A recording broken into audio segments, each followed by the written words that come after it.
Hello दोस्तों, आज का हमारा टॉपिक है जेट का एक सिंपल सा मानसून। जेट में हर बार इस टॉपिक में से 2 या 3 क्वेश्चन पेपर में आते हैं। तो आज हम डिस्कस करेंगे कि ये मानसून है क्या, किस भाषा का शब्द है और किन किन जगहों पर मानसून से अपने भारत में और राजस्थान में बारिश होती है। ठीक है, चलो सबसे पहले देखते हैं मानसून। देखो, ये जो मानसून शब्द है इसकी उत्पत्ति किस भाषा से हुई है? अरबी भाषा से। मानसून शब्द की उत्पत्ति अरबी भाषा से हुई है और अरबी भाषा के शब्द मोसीन से हुई है। किससे हुई है? मोसीन से। और इस मोसीन का अर्थ होता है ऋतु। क्या होता है इस मोसीन का शब्द का अर्थ? ऋतु। अतः हम कह सकते हैं मानसून शब्द की जो उत्पत्ति है वो अरबी भाषा के शब्द मोसीन से हुई है, जिसका अर्थ क्या होता है? ऋतु। अगर हम मानसून की परिभाषा देखें तो मानसून की परिभाषा होती है, मानसून एक हवा है। क्या है मानसून? एक हवा। मानसून एक हवा है जो 6 माह है। कितने? 6 माह है। इधर चलती है, स्थल से चलती है और समुद्र की तरफ जाती है। स्थल से चलेगी ये हवा और समुद्र की ओर जाएगी। कितने दिनों तक? 6 महीने तक। और 6 माह है। किधर जाएगी ये? समुद्र से उठेगी या समुद्र तल से उठेगी और किधर चलेगी? स्थल की ओर। ठीक है, जब ये हवाएं समुद्र से उठकर स्थल की तरफ चलती है तब ये क्या करती है? जितने भी स्थल हैं, जितने भी जो खंड है पृथ्वी के, उनके ऊपर क्या करती है? ये बारिश करती है।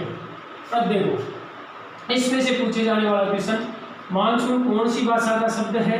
अरबी भाषा का है। किस शब्द से बना है? मोसीन से लिया है। इसका अर्थ क्या होता है? ऋतु। 6 माह तक मानसून की जो हवाएं हैं या जो पवने हैं वो स्थल से समुद्र की तरफ चलती है और 6 माह ये हवाएं समुद्र से स्थल की तरफ चलती है। मानसून है जो अपने भारत में 2 शाखाओं में बटा हुआ है। मानसून भारत में 2 शाखाओं में बटा है। पहला होता है दक्षिणी पश्चिमी मानसून। दक्षिणी पश्चिमी मानसून। भारत के अंदर सबसे ज़्यादा जो बारिश होती है वो दक्षिणी पश्चिमी मानसून के कारण ही उत्पन्न होती है। तो या हम ये कह सकते हैं भारत में जो सबसे ज़्यादा बारिश करता है वो कौन सा मानसून है? दक्षिणी पश्चिमी मानसून माना जाता है। इस मानसून को भारत की भौगोलिक स्थिति के आधार पर 2 शाखाओं में विभक्त किया गया है। इस मानसून को, दक्षिणी पश्चिमी मानसून को भारत की भौगोलिक स्थिति के आधार पर 2 भागों में बांटा गया है। और वो कौन कौन से भाग है? इसी के भाग है। पहली शाखा है इसकी बंगाल की खाड़ी और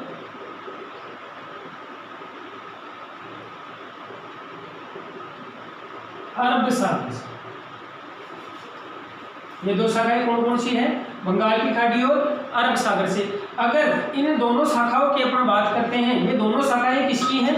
दक्षिणी पश्चिमी मानसून की है। दोनों की दोनों शाखाएं किसकी हैं? दक्षिणी पश्चिमी मानसून की। मतलब हम कह सकते हैं दक्षिणी पश्चिमी मानसून को भारत की भौगोलिक स्थिति या जो अरावली पर्वत श्रृंखला है उसकी स्थिति के आधार पर 2 भागों में बांटा जाता है। किस किस में? एक तो बंगाल की खाड़ी से आने वाली पवने और एक अरब सागरीय या अरब सागर से आने वाली पवने। अब इसमें से जो बंगाल की खाड़ी से जो पवने आती हैं ये पूरे भारत में सिर्फ 20% ही बारिश करती है। बंगाल की खाड़ी से जो पवने आती हैं ये पूरे भारत में कितना प्रतिशत करती है? सिर्फ बारिश 20%। जबकि अरब सागर से जो पवने आती हैं ये पूरे भारत में लगभग 80 से 85% भाग पर बरसात करती है। कितने भाग पर करती है बरसात? 80 से 85% भाग पर बारिश करती है। ये याद रखना बेटा, बंगाल की जो खाड़ी है उससे जो पौने आती है भारत में वो 20% बारिश करती है, और अरब सागर से जो पौने आती है वो 80 से 85% भूभाग पर क्या करती है, बारिश करती है। आप इसका स्क्रीनशॉट लेना चाहते हो, स्क्रीनशॉट ले सकते हो, या आप इसको नोटबुक में उतार सकते हो। अभी आप इसको उतारिए, आगे की तरफ चलते हैं।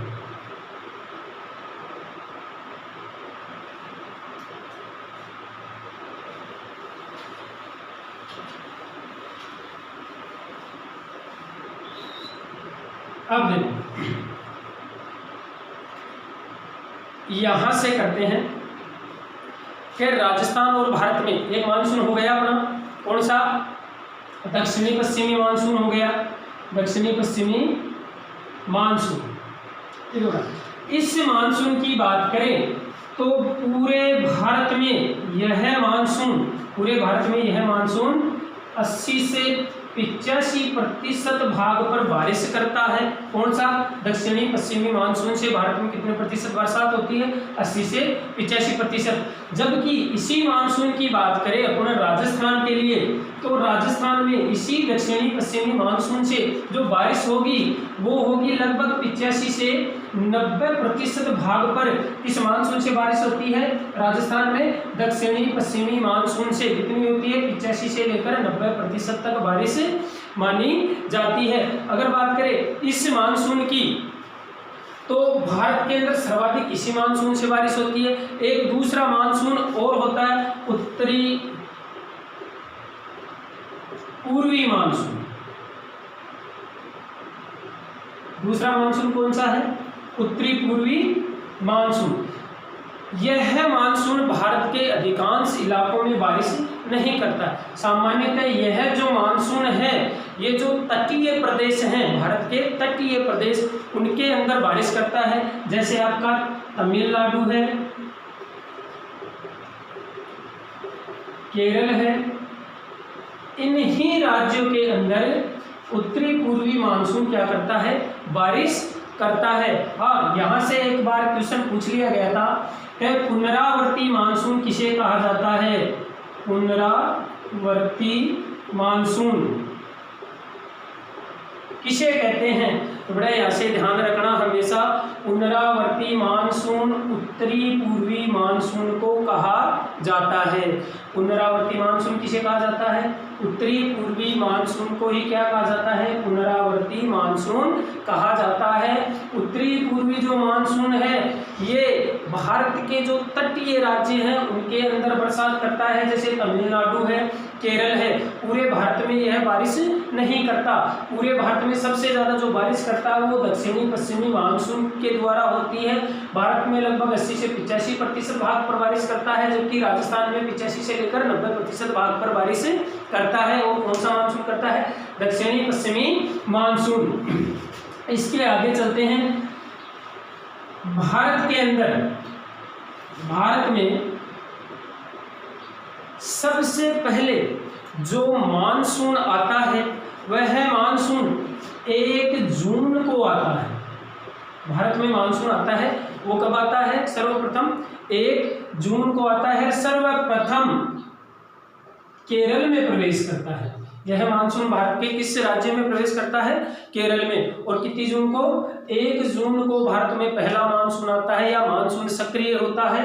और वो कब होता है, 1 जून को, और बारिश करता है केरल के अंदर। इसी के साथ बात करें अपन राजस्थान की, तो राजस्थान में यही मानसून 18 जून को सर्वप्रथम आता है। राजस्थान का जिला है बांसवाड़ा, राजस्थान का जिला बांसवाड़ा, जिसके अंदर यह मानसून सर्वप्रथम बारिश करता है, या राजस्थान के इस जिले में सर्वप्रथम यह प्रवेश करता है।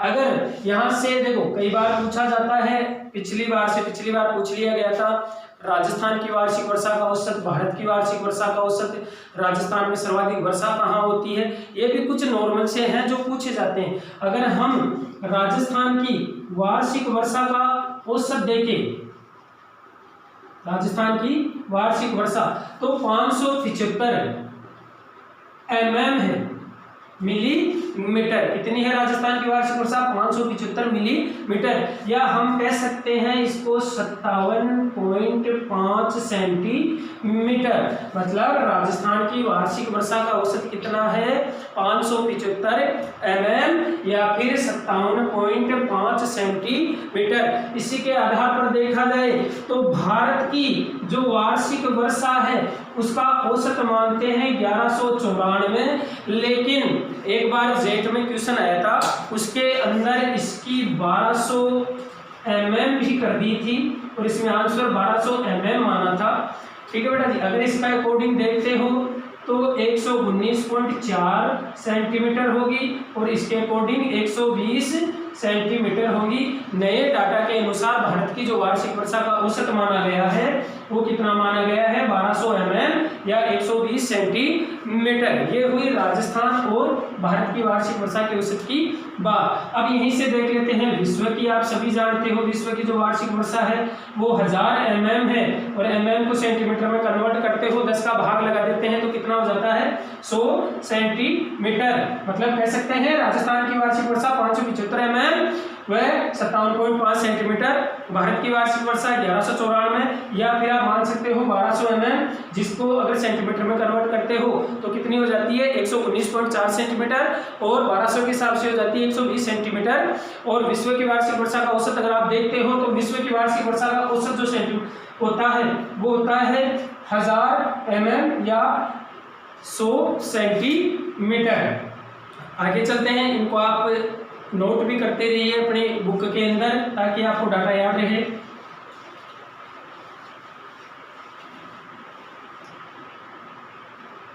अब बात करते हैं भारत के अंदर जो रेनी डे होता है, रेनी डे को आप हिंदी में कह सकते हो बरसाती दिन। कौन सा? बरसाती दिन या रेनी डे। देखो बरसाती दिन किस दिन को माना जाता है? जब 24 घंटे में अगर 2.5 mm बारिश हुई है। 24 घंटे में कितनी mm? 2.5 mm अगर बारिश हुई है तो उस दिन को क्या माना जाता है? बरसाती दिन माना जाता है। अगर बात करें इन बरसाती दिनों की तो राजस्थान में जो बरसाती दिन हैं वो माने जाते हैं 28 से 30 दिन।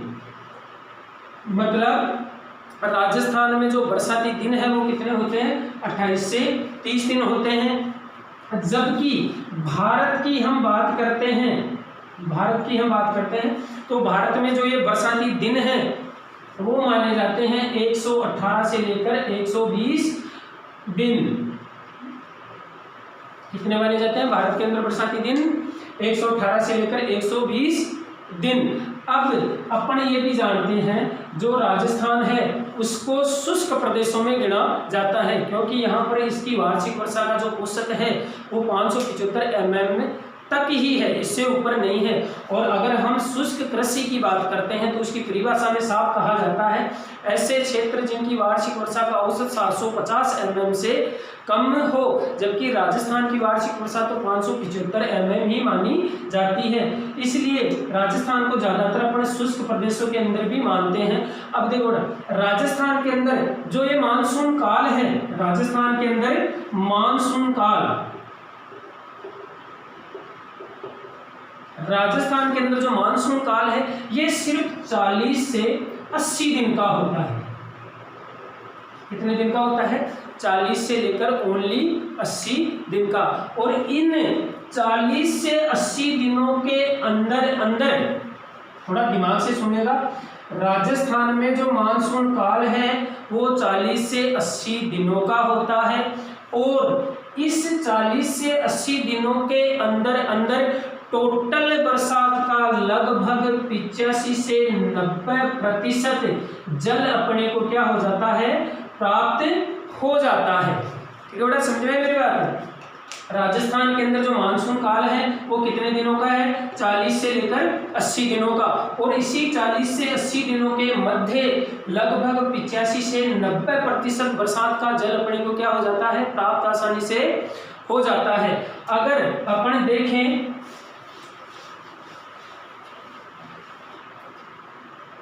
ये जो दक्षिणी पश्चिमी मानसून है, जो दक्षिणी पश्चिमी मानसून है, इसकी अगर गति देखें तो इसकी गति लगभग होती है 30 किलोमीटर प्रति आवर। मतलब यह जो दक्षिणी पश्चिमी मानसून है ये कितनी गति से आगे बढ़ता है, इसकी पौने कितनी गति से चलती है, 30 किलोमीटर प्रति घंटे की रफ्तार से चलती है। राजस्थान के अंदर सर्वाधिक अगर वर्षा की बात करें, राजस्थान के अंदर सर्वाधिक वर्षा तो किस जिले में होती है? राजस्थान में सर्वाधिक वर्षा झालावाड़। राजस्थान में सर्वाधिक वर्षा झालावाड़ में होती है। सबसे आर्द्र जिला भी यही है। सबसे आर्द्र जिला भी कौन सा है? झालावाड़ है। लेकिन अगर आर्द्र स्थान की बात आती है, आर्द्र स्थान विशेष की, तो यहाँ से आर्द्र स्थान चेंज हो जाता है राजस्थान का, और कौन सा आ जाता है? माउंट आबू। और ये कहाँ पर है? सिरोही के अंदर। कहाँ पर है? सिरोही के अंदर। मतलब कह सकते हैं राजस्थान में सर्वाधिक वर्षा कहाँ होती है? झालावाड़ में होती है। ये भी कह सकते हैं राजस्थान का सर्वाधिक आर्द्र स्थान कौन सा है? झालावाड़ है। लेकिन जैसे ही आर्द्र स्थान की बात आती है तो ये कौन सा हो जाता है? माउंट आबू हो जाता है। माउंट आबू कहाँ पर है? सिरोही के अंदर माना जाता है। अब इसी मानसून, ये बरसात के दिन है। देखो बरसात ये मौसम में तो होती है, जैसे अपन कहते हैं, जैसे सर्दियों में बरसात होती है, सर्दियों की बारिश क्या कहलाती है? आप सभी जानते हो सर्दियों की बारिश क्या कहलाती है? मावठ। क्या कहलाती है? मावठ। ठीक है, अब ये सब यही देख लेते हैं एक बार। मावठ, मावठ है क्या? ये तो आप सभी जानते हो। मावठ मतलब वह बरसात जो मुख्य रूप से कब हो? सर्दियों के अंदर। वो क्या कहलाती है? माउट कहलाती है। इसके जो दिन हैं या जो महीने हैं, मुख्यतः ये जो माउट होती है ये मुख्य रूप से या तो दिसंबर में होती है या फिर जनवरी में। माउट मुख्यतः कौन से महीनों में होती है? दिसंबर और जनवरी के अंदर। माउट जो होती है इसका कारण है भाई, माउट क्यों होती है? इसका मुख्य कारण है पश्चिमी विक्षोभ। माउट किस कारण से होती है? पश्चिमी विक्षोभों के कारण माउट होती है। अगर देखो ये जो माउट है इनकी अगर ऊंचाई की बात करते हैं अपन, माउट की ऊंचाई, माउट की ऊंचाई की मतलब जो माउट होगी तब बादल जल को लेकर चलेंगे वायुमंडल के, तो उन बादलों की ऊंचाई जो माउट करते हैं उन बादलों की ऊंचाई क्या मानते हैं? लगभग इन बादलों की ऊंचाई मानी जाती है 6000 मीटर से अधिक। कह सकते हैं जो बादल माउट के लिए बरसात करते हैं उनकी वायुमंडल में ऊंचाई होती है 6000 मीटर से अधिक। और अपन यह भी जानते हैं अगर वायुमंडल में ऊंचाई पर अपन जाते हैं तो लगभग 4400 मीटर पर या 4400 मीटर से जैसे ही ऊपर जाते हैं जो जलवाष्प होता है, जो जलवाष्प होता है वह किस में तब्दील हो जाते हैं? आपने सुना होगा ओलावृष्टि, ओलों में तब्दील हो जाते हैं। जलवाष्प क्या हो जाती है? जम जाते हैं और वहां से क्या बन जाते हैं? इनके ओले। और इसी कारण ज्यादातर जो ओले गिरते हैं वो सर्दियों में गिरते हैं। और वो किस कारण गिरते हैं? माउट के कारण। क्यों गिरते हैं? क्योंकि माउट में इन बादलों की ऊंचाई कितनी होती है? 6000 मीटर से अधिक। और अपन ये भी जानते हैं जलवाष्प ठोस रूप कब ग्रहण कर लेती है? जब उनकी ऊंचाई कितनी होती है? 4400 मीटर के समथिंग, तब वो जलवाष्प क्या कर लेती है? अपनी ठोस रूप में परिवर्तित हो जाती है। जो ये माउट होती है इनके जो बादल होते हैं माउट के, इनकी स्पीड होती है लगभग 140 किलोमीटर प्रति घंटे की रफ्तार से अधिक। किधर होती है? 140 किलोमीटर प्रति घंटे की रफ्तार से अधिक गति से ये माउट के बादल चलते हैं। इस माउट को किसानों के लिए अमृत वर्षा मानते हैं। माउट को क्या माना जाता है? किसानों के लिए अमृत वर्षा।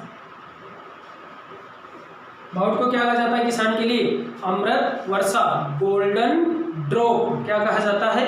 गोल्डन ड्रॉप भी इसको आप कह सकते हो। अधिकतर ये जो माउट होती है वो कब होती है? दिसंबर और जनवरी में। मतलब हम कह सकते हैं, कभी क्वेश्चन पूछ लिया जाए माउट की जो बरसात है वो किस ऋतु की फसलों के लिए लाभदायक है, तो यहाँ से अपने को पता है माउट कब होती है? दिसंबर और जनवरी में। और दिसंबर और जनवरी में जब माउट होगी तो उस समय ऋतु कौन सी होगी? रबी ऋतु। किस ऋतु में होती है ये?